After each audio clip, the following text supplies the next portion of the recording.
Hello, it's the StyleCon coming at you today with another video. Sorry about the background noise, but I'm here on location at the tobacco company as usual. Now, let's get into today's topic of discussion. And this will be something that I think that's highly useful, and I haven't seen anybody do a video on this subject. And obviously, like I've said in previous videos, I get a lot of inspiration from watching other people's videos.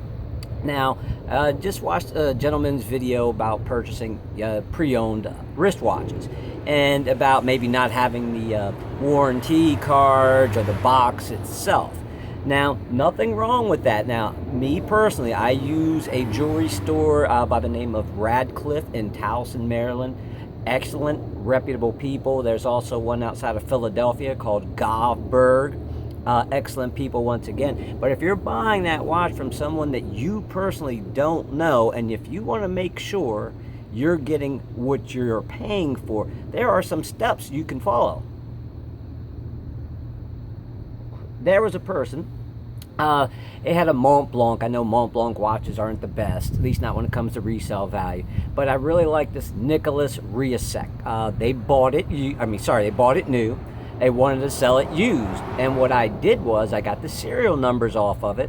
I called up Mont Blanc, and Mont Blanc told me the watch was legit. So there are ways to, try to help protect yourself. Now with these, you just don't know. But if you can get the model numbers off these particular watches, then that way you can protect yourself either by calling in to see if the watch is stolen. Now I'll give you a little brief story here. Actually, my Ulysse Nardin, I bought it used. I bought it at Radcliffe, great deal. He didn't have the instruction booklets. So I called them and said, hey, look, what do I need to do? They actually asked me for the model number and the serial number on it. So I told them, I said, cool. They charged me $150, but they sent me a brand new, newer Ulysse Nardin box and all the paperwork, and I thought that was fantastic. So for you out there, nothing wrong with buying pre-owned watches. That's all I do anymore. That way I can save more of my money to buy more watches. But just make sure, if you don't know who that person is, get the serial numbers, get the model number. There's typically two numbers on the back of a watch, typically.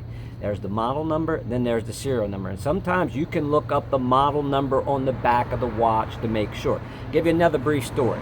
When I was visiting my buddy at his jewelry store, he had a gentleman come in. He had a Rolex, and it was supposed to be a vintage Rolex, all gold.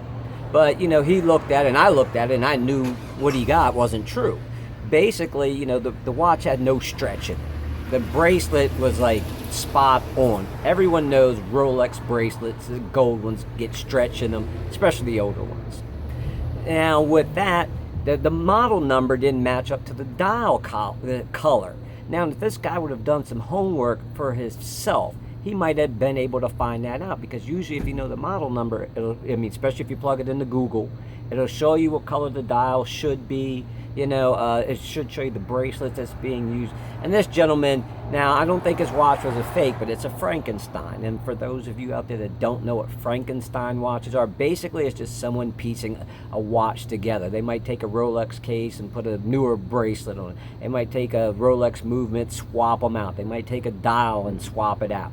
But in that case, you do want to be careful, and the best way to protect yourself, as usual, get the model number, get the serial number, do a Google search on that particular watch, and don't be afraid to call the manufacturer to ask them if the watch is legit. Once again, this is StyleCon. Thank you for taking the time out of your day to watch my video. If you have any questions or comments, as usual, leave them down below. And subscribe and give me a thumbs up if you like. And I'm going to have a little catchphrase I'm going to start using at the end of all my videos. Remember to do your research so you can make a great buy for yourself. All right, I'll see you people in the next video.